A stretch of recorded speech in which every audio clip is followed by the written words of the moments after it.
Example problem 1 reads, the refractive index of benzene is 1.501. Calculate the speed of light moving through a beaker of benzene in the chemistry laboratory at Fran U when the classroom lights are turned on. The equation that we're going to use for this problem is N equals C divided by V. N is the refractive index for whatever medium the problem specifies.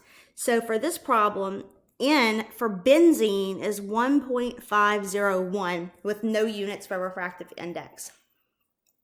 C of L, so the speed of light is always going to be the same. It is a constant. So anytime we're talking about the speed of light, the value is going to be 3.0 times 10 to the 8 meters per second.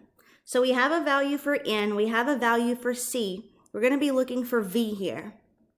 And V is going to be measured in units of meters per second. V is the speed of light through a specific medium, not just the regular speed of light, which is C.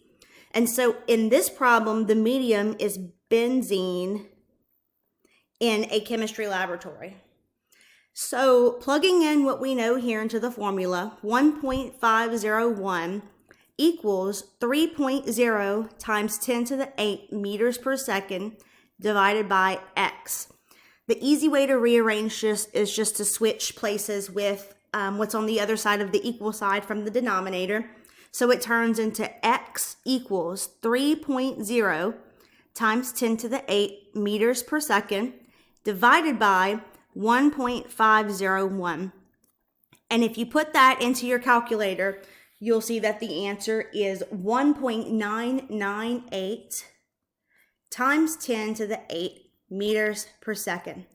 Let me know if you have any questions about example problem 1.